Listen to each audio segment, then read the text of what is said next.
If you underperform at your corporate desk job, human resources might quietly put you on a performance improvement plan. Right, a PIP. Yeah, exactly. You get a vaguely worded email, a slightly uncomfortable sit down with your manager, maybe a few bullet points about like synergy or teamwork. Standard corporate speak. Right. But what happens when you underperform and your job involves, say, maintaining the navigation systems on a nuclear bomber or, managing the logistics of an active combat zone? The stakes are slightly higher. Just a bit. So today, we are opening the exact playbook the United States Air Force uses to rate, retain, and, well, sometimes fire its personnel. Welcome to our deep dive. You can consider this conversation a highly specific entry in what you might call the blue suit files. I like that. We have two very distinct pieces of source material on the table for you today. First, we've got Chapter 8 of the Air Force Handbook 1 from February 2025. Which is massive, by the way. Oh, it's dense. And second, something called the Airman Development and Testing Chart, or the ADTC. Our mission is to unpack the exact clinical machinery of these regulations and figure out how an organization of this massive scale manages human beings. Machinery is really the perfect analogy here because it's not a loose set of guidelines. It's essentially an algorithmic approach to human resources. Right. But before we even open Chapter 8 of the handbook, we have to look at the ADTC. The Airman Development and Testing Chart is, it's essentially a decoder ring for you. A decoder ring? How so? Well, it outlines the precise level of cognitive processing expected of an airman based entirely on their rank. The guidelines define a strict 4-tier scale for how someone is supposed to comprehend this information. Okay, so it's not just read this and know it. Exactly. Level A is remembering. This is just basic fact retrieval. Recalling knowledge from memory, retrieving definitions, or reciting, previously learned information. So just the baseline. Yeah. Knowing what a specific form is called or what an acronym stands for? Precisely. Next is level B, understanding. This requires constructing meaning from different types of functions, like interpreting, exemplifying, summarizing, inferring. So you don't just know the form exists. Right. You know the analytic reason behind why the regulation was written in the first place. Then we step up to level C, applying. Which sounds like where the rubber meets the road. It is. This means carrying out or using a procedure through executing or implementing. Applying relates to situations where learned material is actually used through models, presentations, or real-world simulations. Okay, and the last one. Finally, level D is analyzing. Breaking materials or concepts into their component parts and determining how those parts relate to one another within an overall structure. And what's fascinating here is that the chart provides a matrix mapping these comprehension levels to the specific sections of Chapter 8, and it changes depending on your rank. It completely shifts. Yeah. So if we put you, the listener, in the boots of a technical sergeant at TSGT, the expectation shifts dramatically compared to a lower-ranking airman. Because of the leadership responsibilities. Right. For a technical sergeant, Section 8A, which covers the Airman Comprehensive Assessment, and Section 8B cover performance evaluations, both require a level C comprehension. Applying. That distinction is so critical to understanding the tone of this entire system. For a technical sergeant, the Air Force doesn't merely expect you to remember what an evaluation is. No, you have to do it. You must actually carry out the procedure. You have to implement the system in the real world, handling your subordinates, documenting their performance, and, crucially, managing the fallout of those evaluations. You are the operator of the machinery. Exactly. Then for Sections 8C, which covers reenlistments, and 8D, awards and decorations, the technical sergeant requires Level B comprehension, understanding the big picture. So you don't necessarily have to execute the medal ceremony, but you need to know how it works. Right. You need to grasp the relationship between, say, a retention bonus and overall force management, or the specific criteria for a decoration. This is not about memorizing forms for a multiple-choice test. It's about implementing these systems as a leader. Because if you fail to apply these systems correctly, the consequences ripple through the entire force structure. And that structure is unforgiving. Let's test that application right now. Let's look at the very beginning of that force structure management. Because before a permanent formal evaluation can be written and put in someone's record, there has to be a conversation. The feedback loop. Yeah, we're talking about Section 8A, the Airman Comprehensive Assessment, or the ACA. The handbook outlines the ACA as a mandatory, formal, two-way communication between a rater and a ratee. A ratee being the person getting evaluated. Right. The stated goal is to discuss standards, responsibilities, expectations, and goals. Raters document this feedback session to assess behavior and performance. And during the session, raters are also required to provide the ratee with information on Air Force benefits. They specifically have to refer them to the My Air Force Benefits website. When you look at the framework of the ACA, you might initially view it as just a standard corporate one-on-one meeting. A manager checking in with an employee. It looks like that on the surface. Right, and that's my immediate pushback here. Why does the military need strict, codified rules for two people sitting down to discuss job performance? I mean, a manager talks to an employee about what they're doing right and wrong. That happens in every office building in the world. True. Doesn't mandating a specific form just turn a natural leadership moment into a paper-whipping exercise? Well, it happens everywhere, but it often fails everywhere. The rigidity of the ACA prevents systemic leadership failures. Look at the clinical reality of the workplace. Okay, lay it out. The handbook specifies that raters must be impartial and provide honest, realistic feedback. This private, face-to-face feedback session is a forced opportunity to inform an individual of exactly where they need improvement, determine if they need more information, and set future expectations. So it forces the uncomfortable conversation. Yes. The absolute key here is that the ACA must be documented. By forcing this into a written record, the Air Force is systematically eliminating the most common defense used by an underperforming employee, the claim that they didn't know they were doing poorly. Ah, I see. So it removes the ambiguity. Exactly. The regulations explicitly point out that the ACA lets the ratee know what needs to be done well before the official performance report is due. That makes sense. Think about the fallout if this doesn't happen. If a toxic or avoidant leader refuses to give negative feedback face-to-face and then suddenly destroys an airman's career on their final evaluation, that airman had no chance to course correct. You were just blindsided. Right.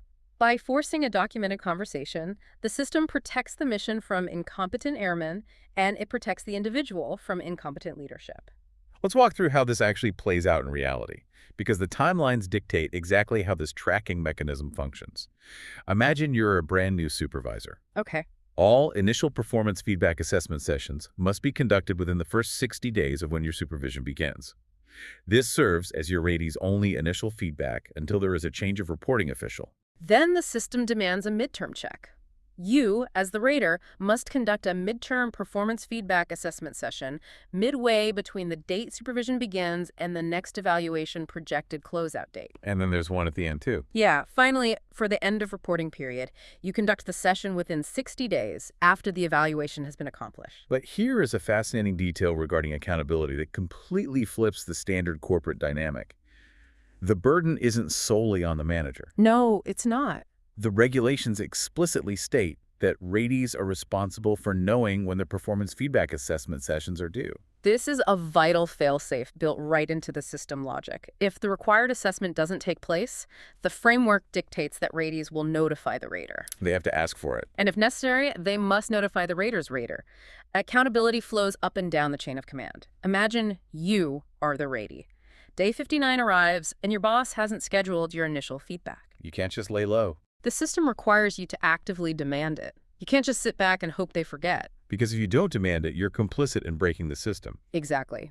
Both parties enforce the tracking mechanism because the consequence of missing these windows is an invalid evaluation process.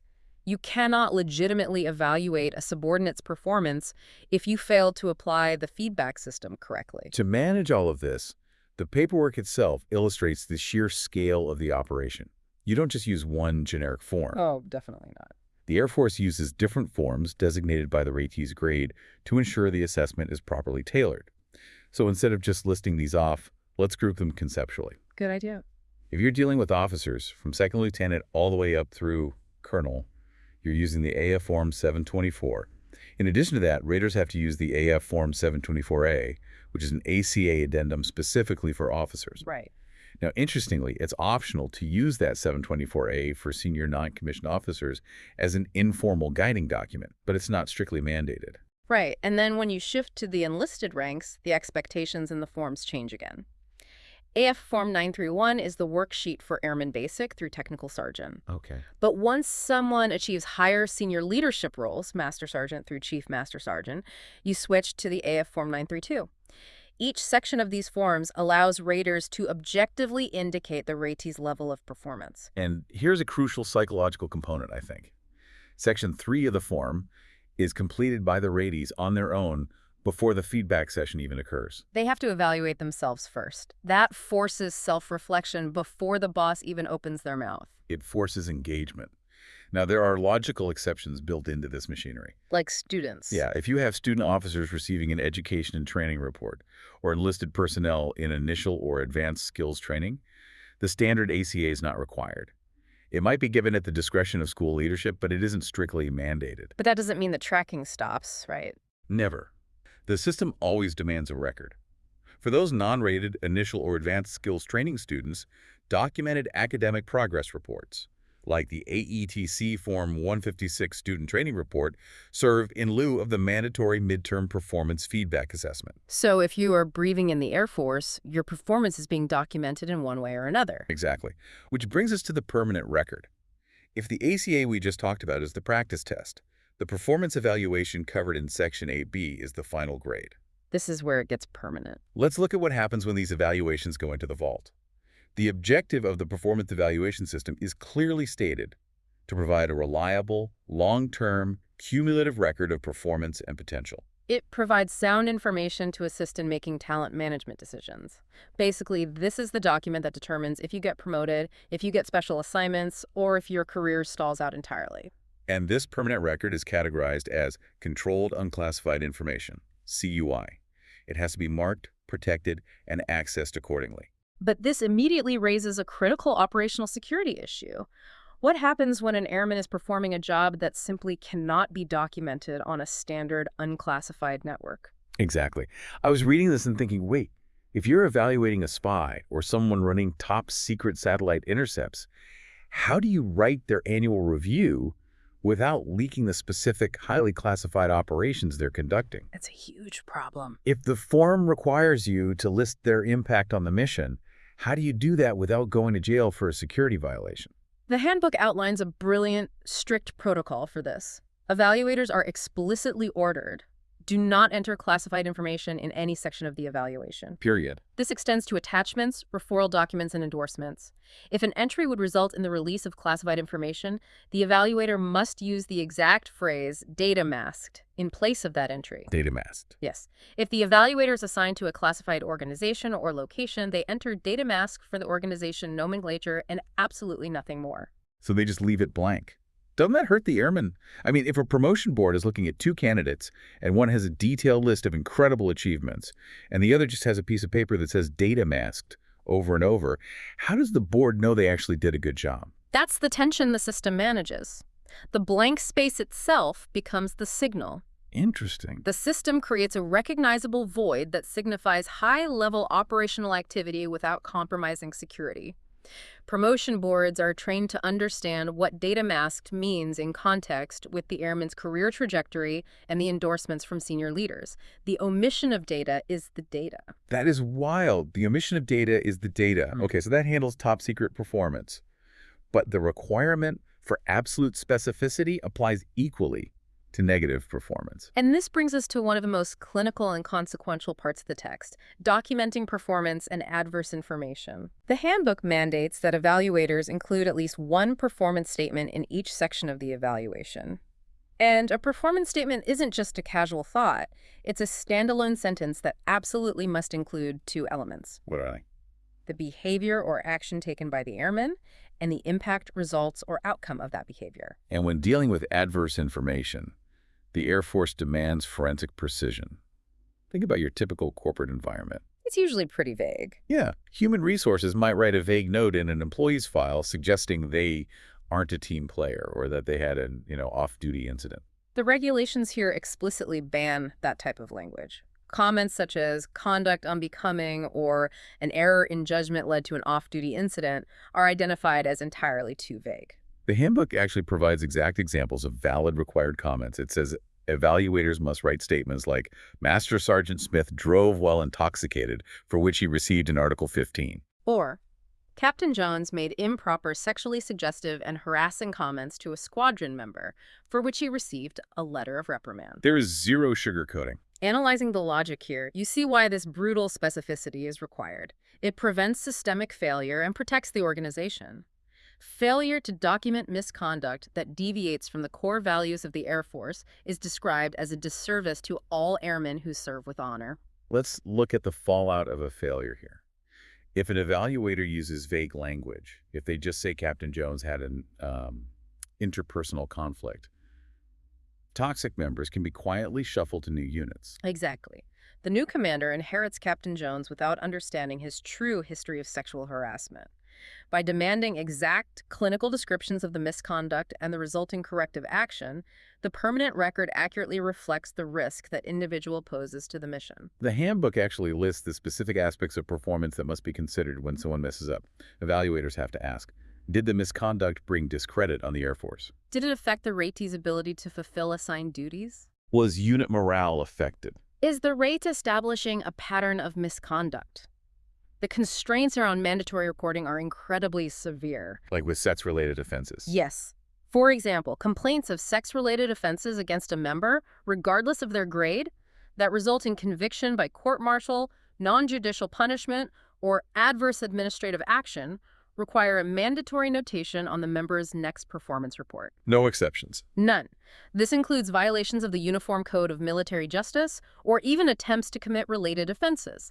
Unit commanders are legally required to conduct a record review of all personnel assigned or transferred into their command to ensure they are familiar with any history of sex-related offenses. And this responsibility cannot be delegated to an assistant. No, the commander has to do it. Civilian offenses are also captured by this dragnet, and adverse action includes reportable civilian offenses or convictions other than minor motor vehicle violations that don't require a court appearance. So a parking ticket is fine, but a DUI is going in the file. Right. And the definition of a conviction is extremely broad. It means any finding of guilt, any plea of guilty, any plea of no contest, or even a plea of guilty in exchange for a deferred prosecution program. If a commander receives information that a member under another military department's jurisdiction has a reportable conviction, they must forward it to that member's immediate commander. There is nowhere to hide. Now, I did find a singular pressure release valve in the regulations regarding civilian convictions. It's labeled extraordinary cases. Oh, right. Raters can request a waiver of the mandatory requirement to document a civilian conviction if they can prove good cause. But look at the friction this system introduces here. You don't just ask your boss for a favor.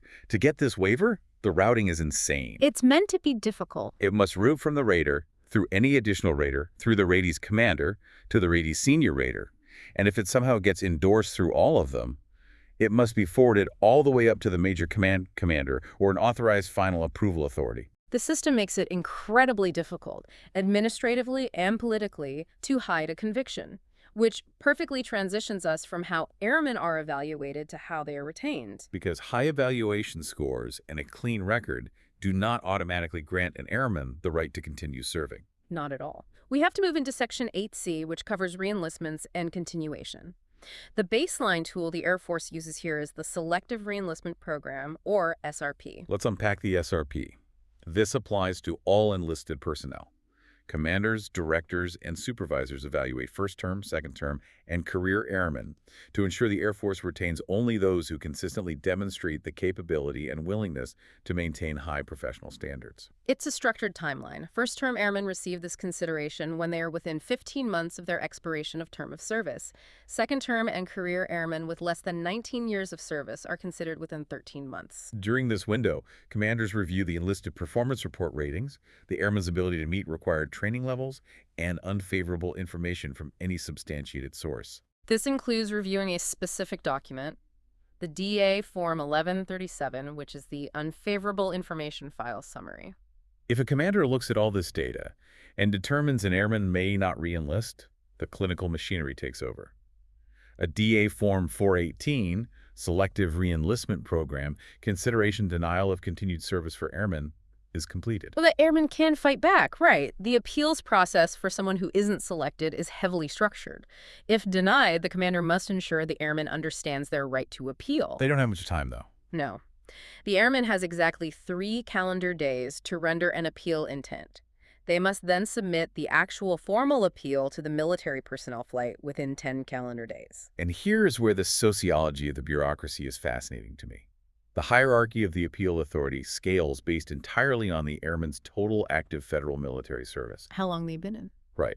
If a first-term airman or a career airman who will complete at least 20 years of service appeals the denial, the authority is their respective group commander. For second-term and career airmen who will complete fewer than 16 years of service, the appeal authority is elevated up to the wing commander.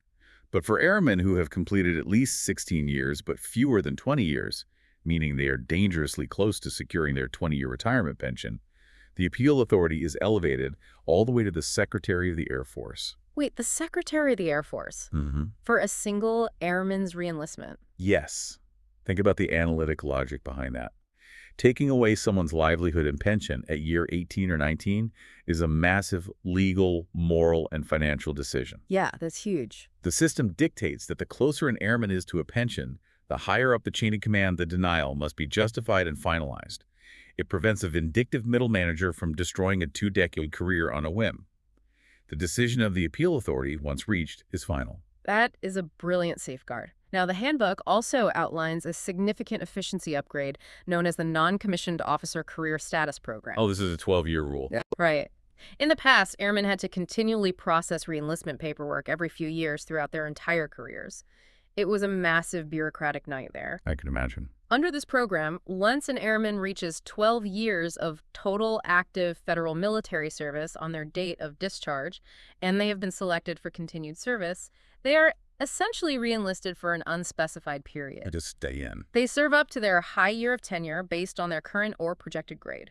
This program streamlines the process and alleviates massive administrative burdens for the airmen, the supervisor chain, and the military personnel flights. You cross the 12-year mark, you've proven your worth, and the system lets you focus on the mission instead of paperwork. But the Air Force doesn't just evaluate if an individual is worthy of staying. They evaluate if the specific job category actually has room for them. This brings us to a concept called the Career Job Reservation Program, or CJR. Right. Now, on the surface, this sounds counterintuitive. Why would the Air Force limit reenlistments if they spend immense resources, time, and taxpayer money training these people? It is pure supply and demand. You can think of it like a corporate hiring freeze, but applied to specific departments. Okay. The regulations state that because of career force size and composition restrictions, the Air Force must place a limit on the number of authorized first-term airmen who may reenlist. The CJR program prevents surpluses and shortages across Air Force specialty codes, or AFSCs. Which are just the job codes. Right. All eligible first-term airmen absolutely must have an approved CJR to reenlist. The system divides these jobs into 2 categories, constrained and unconstrained. Yeah. If your AFSC is unconstrained, you're in luck. You don't have to compete for a CJR. You just get it. Yeah. You are automatically awarded the reservation between the 35th and 43rd month of your current enlistment, provided your commander selected you under the standard reenlistment program we just talked about. But if your AFSC is constrained, meaning there are more people than available quotas for that specific job, it becomes a highly competitive environment. A bottleneck. Exactly. The Air Force Personnel Center issues CJR quotas on a fiscal year basis. Commanders recommend the award of CJRs to airmen in these constrained fields, and the approval happens at the group commander level. And it's based on merit. To even be considered, the airman's evaluation must reflect that they met minimum expectations, they can have no unfavorable information file, no lost time, and no record of active non-judicial punishment. And even if you have a spotless record, if the quota runs out before you get one, you are simply placed on a waiting list. The handbook notes that when airmen enter their CJR window, commanders are heavily encouraged to advise them on their actual potential for receiving a reservation. And if it looks bad, the commander should encourage retraining. Retraining is a force management tool used to balance career fields and ensure sustainability. The retraining program literally shifts the physical makeup of the force. Right. If you are in an overage career field, the Air Force doesn't just want to fire you, they need you in a shortage career field. The non-commissioned officer retraining program consists of 2 phases. Phase I is voluntary. So you choose to move. The objective is to obtain volunteer applicants from identified overage AFSCs to fill requirements in shortage specialty codes. You raise your hand, you learn a new job, and you stay in the military. But if the voluntary phase fails to meet the quotas, if not enough people raise their hands, Then the system implements Phase 2. In Phase 2, airmen will be selected for mandatory retraining based on Air Force needs. A master vulnerability list is used to select airmen. you do not get a choice. The system balances itself, pulling from where it's heavy and pushing to where it's light. And this applies to the officer corps as well, through programs like the Non-Rated Line Cross-Flow Program and the Missileer Cross-Flow Program, which ensures the nuclear and missile operations specialty remains perfectly balanced by cross-flowing excess officers back to donor career fields. Okay, so we've talked about how the system pushes you out or forces you to change jobs. But what happens when the Air Force desperately needs to keep you? They pay you. Exactly. When they have airmen in critical skills that take years to develop, they utilize financial leverage. The Selective Retention Bonus, or SRB, is a monetary incentive paid to airmen serving in selected critical military skills with demonstrated retention shortfalls or high training costs. Basically, if your job is hard to fill and you're thinking about leaving, they open the checkbook. Airmen in SRB skills who re-enlist or extend their enlistment for at least 3 years become eligible. Let's pull out a calculator and walk through the math of the SRB because it is clearly ruthlessly codified. It's all about the zones. Yeah. SRB designations are established by zones based on total active federal military service. Zone A is for airmen re-enlisting between 17 months and 6 years. Zone B is 6 to 10 years. Zone C is 10 to 14 years. Zone E is 18 to 20 years. The formula for calculating this bonus is precise. You take 1 month's base pay, multiply it by the number of years the airman is reenlisting or extending, and then multiply that by the SRB multiple listed on the authorized SRB listing for their specific job. And there's a cap. The absolute maximum SRB someone can get per zone is $100,000. But the system logic is incredibly strict regarding the calculation date. Imagine you're a tech sergeant. You get promoted on May 1st, and you happen to re-enlist on that exact same day, May 1st. You'd naturally think your bonus is based on your new higher base pay, right? That is exactly what you would think, and that is exactly how you lose out on thousands of dollars. Because the regulations state the airman's base pay on the date of discharge is used, meaning it's calculated on the base pay of the day prior to re-enlistment when they were a lower rank. Ouch. You miss out on a massive chunk of change because of a 24-hour technicality. That is the clinical reality of the bureaucracy. The system does not care about your assumptions. It executes the math as written. All right, so we've covered the microscopic tracking of daily performance feedback through the ACA. We've moved to the cumulative permanent evaluations that demand absolute specificity when documenting both classified operations and misconduct. We've examined the massive algorithmic levers the Air Force pulls to balance its workforce through retention quotas, mandatory retraining, and heavily calculated bonuses. Now, we pivot to Section 8D. So we've spent all this time talking about how the Air Force handles people who meet the baseline, or worse, fall below it. But what happens when the system breaks in the other direction? When someone performs so far beyond the standard that a normal evaluation form actually fails to capture it. That's where the hardware comes in, awards and decorations. And here, the handbook immediately establishes a vital functional distinction.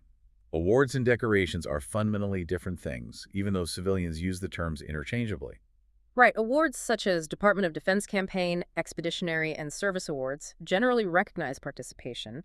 You get them for being part of a military campaign, a significant operation, or attaining a specific requirement. You earn an award by meeting the baseline criteria of the event. If you were there, you get the award.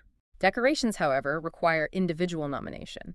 They require specific justification of exceptional heroism or service, and they have to pass through rigorous approval channels. You don't just get a decoration for showing up. Let's scan the historical breadth of the DoD Campaign, Expeditionary, and Service Awards first.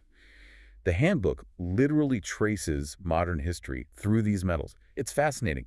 You have the Prisoner of War Medal, awarded to any person taken prisoner and held captive while engaged in action against an enemy. You have the National Defense Service Medal, which recognizes honorable active military service during periods of conflict or national crisis. The geographic and operational scope of these awards is vast. Look at the extremes. You have the Antarctica Service Medal for members participating in an Antarctic expedition. Contrast that with the Armed Forces Expeditionary Medal, which requires participating in operations of assistance for friendly foreign nations for 30 consecutive days or 60 non-consecutive days. Then there is the Global War on Terrorism Expeditionary Medal for deployments on or after September 11, 2001, which was later superseded by specific localized medals depending on where you actually deployed, like the Afghanistan Campaign Medal and the Iraq Campaign Medal. The text also lists the Inherent Resolve Campaign Medal for operations in Syria and Iraq, the Korean Defense Service Medal, and the Kosovo Campaign Medal. But instead of just listing these, I want to highlight two specific awards that have highly unique criteria. Okay, what are they? First, the Humanitarian Service Medal. It's awarded for meritorious direct participation in a significant military act or operation of a humanitarian nature. But the handbook acknowledges that participation is a vague word and immediately defines it. Direct participation refers to any member assigned directly to the humanitarian operation providing hands-on participation. Right. You can't just be a logistics officer sitting in a comfortable office in Germany routing supplies to an earthquake zone. You have to be hands-on. And then you have an award that reflects the modern reality of warfare, the Remote Combat Effects Campaign Medal. This is fascinating from a systemic perspective. How does a bureaucracy recognize lethality from 8,000 miles away? It recognizes members who directly participated in a DoD combat operation, but under very specific conditions.